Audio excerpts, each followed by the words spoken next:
வெற்றி வெற்றி அதிமுக மாபெரும் வெற்றி மகிழ்ச்சியில் எடப்பாடி இந்த மாதிரி தினம் தினம் வெளியாகக்கூடிய அதிமுக சம்பந்தமான அனைத்து விதமான அரசியல் தகவலையும் நீங்கள் உடனுக்குடனே தெரிஞ்சுக்கணும்னு நினச்சிங்கன்னா நம்ம சேனலை சப்ஸ்கிரைப் பண்ணி ஃபாலோ பண்ணிக்கங்க. அப்படி இந்த வீடியோ பிடிச்சிருந்துச்சு அப்படின்னா ஒரு லைக் பண்ணுறதுக்கு மட்டும் மறந்துடாதீங்க.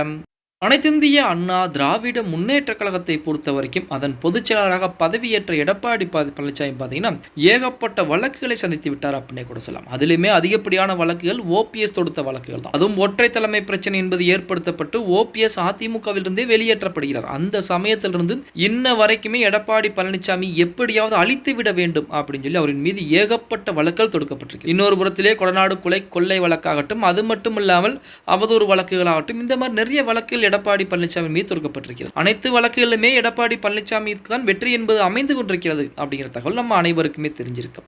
இப்படிப்பட்ட சூழலில் அதிமுகவிற்கு மிகப்பெரிய ஒரு வெற்றியாக பார்க்கக்கூடிய வழக்கு எது அப்படின்னு பார்த்தோம்னா நமது சபாநாயகர் அப்பாவுடைய வழக்கு. அந்த வழக்கிலுமே இன்ன வரைக்கும் தீர்ப்புகள் வரவில்லை என்றாலுமே அதிமுகவுடைய தொடுத்த அந்த வழக்குகளை பார்த்தீங்கன்னா மறுபரிசீலனை செய்து தற்போது விசாரணை என்பது போய்கொண்டிருக்கிறது அப்படிங்கிற மாதிரி தகவலும் வெளியாகி இருக்கிறது.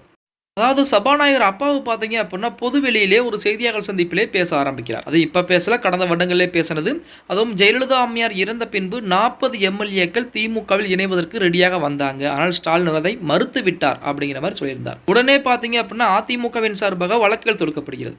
அந்த 40 எம்எல்ஏக்கள் யார், அப்படி யார் உங்ககிட்ட சேர்றேன்னு சொன்னது, அதிமுகவை பற்றி அவதூறாக பரப்பீர்களா, அதிமுகவை பற்றி தவறான செய்திகளை வெளியில சொல்றீங்க அப்படின்னு சொல்லி தான் வழக்குகள் தொடுக்கப்பட்டது. அந்த வழக்குகள் பார்த்தீங்க அப்படின்னா உயர்நீதிமன்றத்திலே ரொம்ப நாட்களாக கிடப்பிலே போடப்பட்டிருந்தது.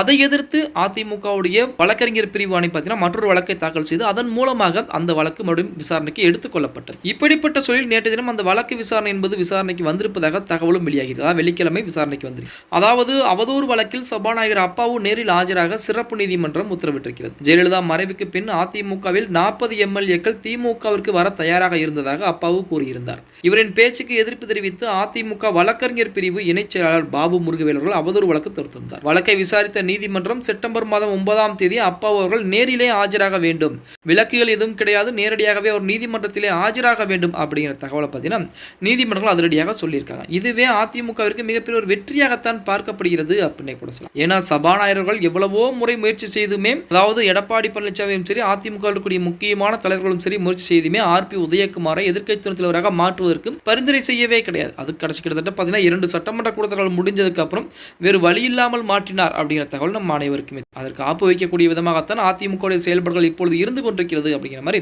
தகவலும் வெளியாகி இருக்கிறது அப்படின்னு கூட சொல்லலாம். ஓகே गाइस, வீடியோ பிடிச்சிருந்தா மறக்காம ஒரு லைக் பண்ணி விட்டுருங்க. அப்படி இந்த வீடியோ ஃப்ரெண்ட்ஸ் அண்ட் ஃபேமிலிக்கும் ஒரு ஷேர் பண்ண மறந்துடாதீங்க.